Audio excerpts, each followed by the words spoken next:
Électrochoc, le podcast des électrons libres.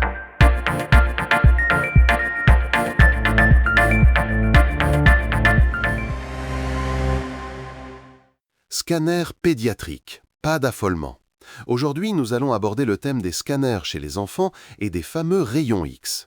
C'est un sujet qui peut vite devenir anxiogène pour les parents, surtout quand on entend parler de risque de cancer. Absolument, Max.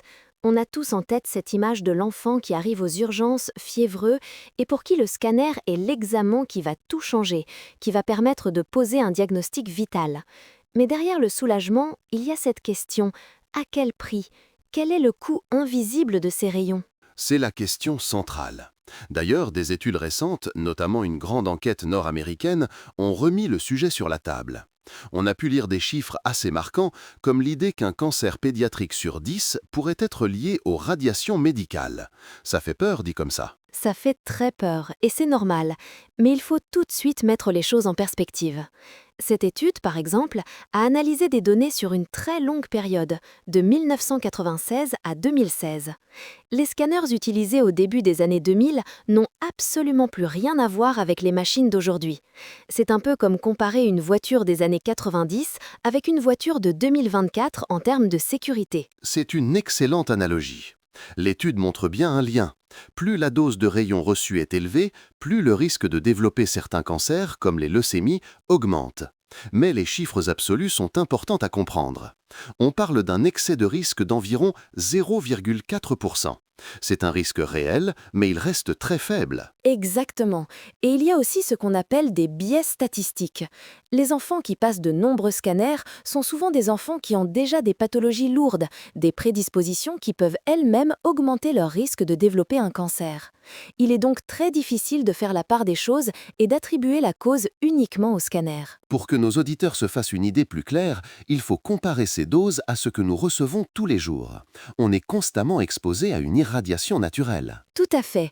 On baigne dans un fond de rayonnement naturel qui vient du sol, des roches comme le granit, les Bretons nous écoutent peut-être, ils sont un peu plus exposés, et même de l'espace avec les rayons cosmiques. Et alors, si on compare, un scanner de la tête pour un enfant par exemple, ça représente quoi? En moyenne, c'est l'équivalent de 8 à 10 mois d'exposition à ce rayonnement naturel.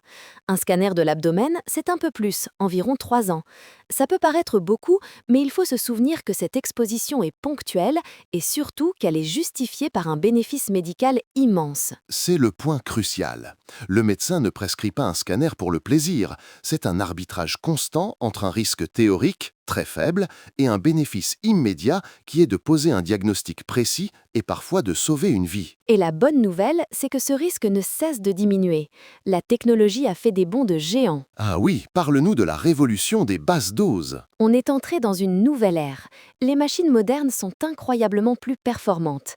Elles utilisent des détecteurs ultrasensibles, des filtres intelligents qui adaptent le faisceau de rayons à la morphologie du patient et surtout des algorithmes et de l'intelligence artificielle pour reconstruire des images parfaites avec beaucoup moins de rayons. Concrètement, ça veut dire qu'on peut obtenir une image de meilleure qualité qu'il y a 15 ans, mais en irradiant beaucoup moins l'enfant. Exactement.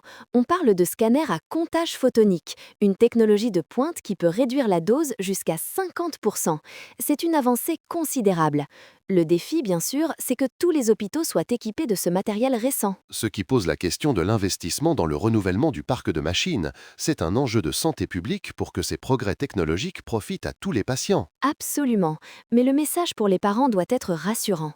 Si un médecin prescrit un scanner aujourd'hui, il le fait en connaissance de cause, en suivant un principe fondamental en radioprotection, le principe ALARA. Alara, peux-tu nous expliquer? C'est un acronyme anglais qui signifie As low as reasonably achievable, en français, aussi bas que raisonnablement possible.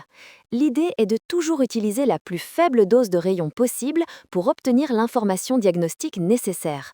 Pas plus, pas moins. Donc, pour résumer, que doit retenir un parent qui est confronté à cette situation? Premièrement, ne pas paniquer. Le bénéfice de l'examen est presque toujours infiniment supérieur au risque. Deuxièmement, ne pas hésiter à poser des questions. Demandez au médecin pourquoi le scanner est nécessaire, s'il existe une alternative sans rayon comme une échographie ou une IRM. Et s'assurer que l'examen sera bien réalisé avec des protocoles pédiatriques, c'est-à-dire avec des doses adaptées au poids et à l'âge de l'enfant, sur une machine la plus moderne possible. C'est ça, il faut faire confiance au corps médical tout en étant un parent informé. L'histoire de l'imagerie médicale, ce n'est pas celle de la peur, mais celle d'un progrès constant et réfléchi. Les scanners d'aujourd'hui protègent nos enfants tout en permettant de les soigner mieux que jamais. Un message clair et optimiste. Merci beaucoup Céleste pour cet éclairage très précis. On retient donc, même si la vigilance reste de mise, la confiance dans le progrès et la médecine doit l'emporter. Soutenez les électrons libres. Abonnez-vous sur lel.media.